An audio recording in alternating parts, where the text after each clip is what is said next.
Quand ce qui est vital devient poison dans Reporter.net du 6 février 2021. L'utilisation d'engrais azotés par l'agro-industrie produit du protoxyde d'azote dont le pouvoir réchauffant est de 265 fois supérieur au CO2 et qui reste dans l'atmosphère plus longtemps qu'une vie humaine. Une étude publiée dans Nature en octobre 2020 montrait que les émissions de protoxyde d'azote ont augmenté de 20% par rapport au niveau pré-industriel. La question posée par l'ingénieur agronome Claude Aubert dans son livre « La face cachée des engrais azotés » est la suivante. Pourquoi l'azote, aussi indispensable à la vie que l'oxygène, est-il devenu un poison? Fin de l'illusion de la transition énergétique dans lepoint.fr du 4 février 2021. L'électricité à partir de 100% d'énergie renouvelable d'ici 2050 en France semble impossible. En dehors des problèmes liés au stockage, l'intermittence des énergies renouvelables oblige à trouver d'autres sources d'énergie. En outre, le rendement le plus intéressant est l'éolien offshore et si l'on voulait remplacer 100% de la production d'électricité, il faudrait construire 26 000 éoliennes offshore. Or, sur une partie essentielle de la production provient d'éoliennes offshore, le réseau actuel de lignes 400 kV qui vont des centrales nucléaires à des villes et des régions n'est plus du tout adapté. Il faudra construire un réseau neuf et complexe dont le prix risque d'être exorbitant.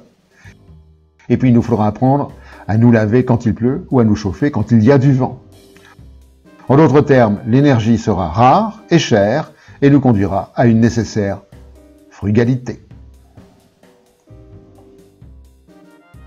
On aurait préféré que le bœuf veuille devenir aussi petit que la grenouille.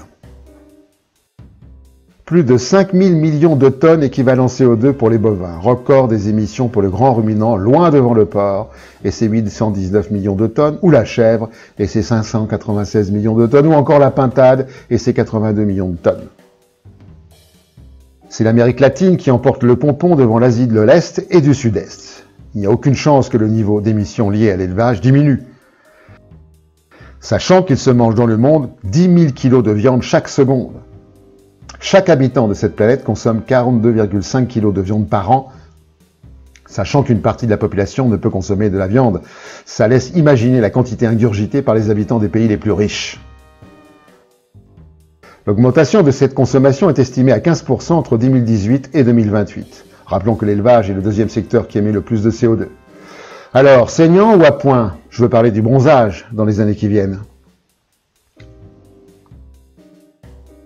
Risque de contamination de la plus grande réserve d'eau potable d'Europe. Une ancienne mine est devenue un centre d'enfouissement de déchets dangereux et hautement toxiques à Wintelsheim, dans la banlieue de Mulhouse. 42 000 tonnes d'arsenic, d'amiante, de chrome, de cadmium et d'autres métaux lourds ont été enfouis entre 500 et 600 mètres sous terre en 1999 dans une ancienne mine de sel. Or, ce site d'enfouissement est juste au-dessous de la nappe phréatique rhénane la plus importante du continent européen. L'ancienne mine se délite, les réserves d'eau de la ville de Colmar ont déjà subi une pollution. Qu'à cela ne tienne, Barbara Pompili, ministre de la Transition écologique, a confirmé le lundi 18 janvier 2021 que les déchets resteraient là où ils sont et a alloué 50 millions d'euros pour consolider la mine, ce qui est notoirement insuffisant. 7 millions de personnes dépendent de cette source d'eau de 35 milliards de mètres cubes. Effondrement de la démocratie française en cours dans français.rt du 3 février 2021.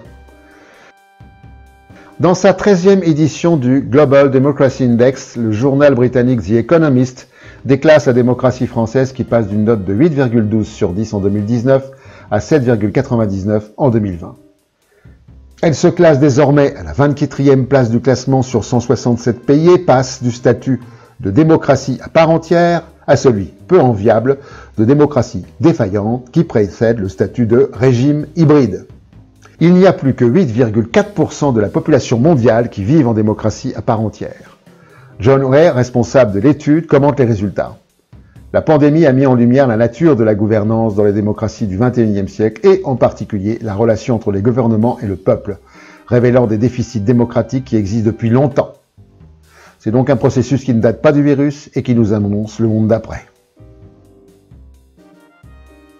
Et pour finir, la photo de la semaine. À la prochaine fois.